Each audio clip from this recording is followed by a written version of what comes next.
रीवा में भूमाफियाओं का आतंक किस कदर है? इस कदर है कि ज़मीन बेच दी जाती है, जब उसका नक्शा तरमीम करवाना होता है तो रास्ता दे दिया जाता है, लेकिन बाद में ज़मीन बेचने के बाद उस रास्ते को भी हथिया लिया जाता है। यानी जो रास्ता दिया जाता है रहवासियों के निकलने के लिए, वो रास्ते पर भी कुछ न कुछ निर्माण कार्य शुरू कर दिया जाता है। ये लोग कम से कम दर्जनों की संख्या में आज रीवा कलेक्ट्रेट आए हैं अपनी गुहार लेकर। गुहार ये है कि जहाँ पर इन्हें ज़मीन ली थी, इन्होंने खरीदी थी, वहाँ पर पहले 20 फीट का रास्ता दिया गया था। बाद में उस रास्ते को जो ज़मीन बेचने वाला मालिक था वो रास्ता जुटवा लेता है। क्या है पूरा मामला, जान लेते हैं। क्या नाम है आपका? मेरा नाम प्रखर पाठक है।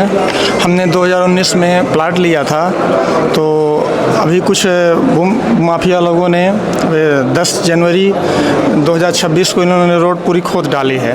तो हम लोगों को आने जाने में पूरी तरह से असुविधा हो रही है। रात में हम लोग आते जाते रहे तो बहुत समस्याएं का सामना करना पड़ रहा है। तो हम लोगों ने आवेदन दिया, तो अभी तहसीलदार 2 दिन पहले आए थे तो रोड खुलवा दिए हैं, लेकिन 10 बाई 80 का ही रोड खुला हुआ है, लेकिन अभी आधा रोड बाकी है। तो हमारी मांग ये है कि पूरा रोड खुले और उसको पूरी तरह से सरकारी घोषित किया जाए और उसमें डामरीकरण हो, लाइट हो, बिजली हो, पूरी सुविधाओं मिले। क्योंकि 2019 में हम लोगों की रजिस्ट्री में प्रस्तावित रोड लिखाया गया था। कितने फीट की रोड है?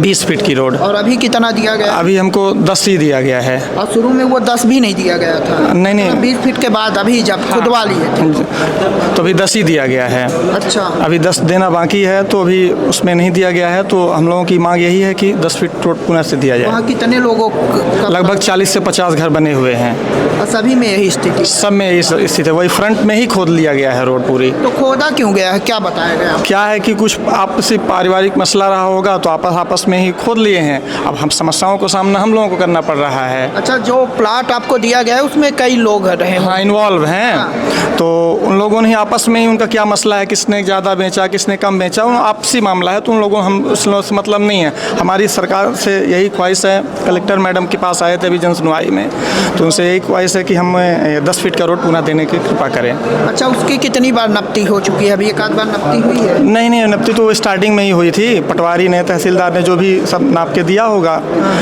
हमारे जो पटवारी थे उन सब नाप के ही सर्वे किया था। ऐसा कुछ नहीं है। यहाँ पर क्या बोला? यहाँ पास हो गया, बोला गया कि तहसीलदार के पास हम आपका कागज़ भिजवा देंगे, ऐसा हमने आश्वासन दिया है उन्होंने। ठीक है। आप लोग का भी वहीं पर प्लाट है? कितना प्लाट है आपका? जी है 500 वर्ग फीट। कब लिया था आपने? ये 2019 में। तो अभी एक भी रास्ता नहीं है? अभी 10 फुट है वही। तो मतलब रास्ता कैसे बनी? पक्की सड़क है या ये ऐसे ही कच्ची रास्ता है। रहने लगे हैं वहाँ पर? हाँ, रहने लगे हैं। और सुविधाएं हैं सारी वहाँ पे? बिजली, लाइट भी नहीं है वहाँ, कुछ नहीं है अभी तक। जब आपने ज़मीन ली थी वो तो क्या बताया गया था आपको? वो बोल रहे थे सब यहाँ लाइट करके देंगे, रोड ये क्लियर रहेगी। हाँ। अभी तक कुछ नहीं है, पूरी खोद के गड्ढा बना दिए हैं। यहाँ पर क्या बोला गया आपसे? यहाँ पर तो पता नहीं, अभी तो हम आए अच्छा, हैं। इसके पहले आप मालिक से मिले होंगे जब गड्ढा खोदे हो, तो वो लोग क्या बोलते हैं? वो लोग कुछ नहीं बोलते हैं, बोलते हैं कि हम पारिवारिक मामला है आपस में, क्या करें। बोलते हैं जी ठीक है। तो देखा आपने कि किस तरह से ये लोग आज परेशान हैं। पाई जोड़ करके ये ज़मीन खरीदे थे कि कभी घर बनाएंगे और बेहतर घर बनाएंगे जहाँ पर सारी सुविधाएं होंगी, लेकिन जो बेचने वाले होते हैं वो सपने तो कई दिखाते हैं, लेकिन हकीकत कुछ और होती है। देखना दिलचस्प होगा कि इस मामले पर इनकी क्या कार्रवाई होती है। जो इन्हें सपने दिखाए गए थे, जो बताया गया था असलियत में, वो मिल पाता है या नहीं मिल पाता। वीडियो जर्नलिस्ट सोनाली के साथ नीरज तिवारी की रिपोर्ट।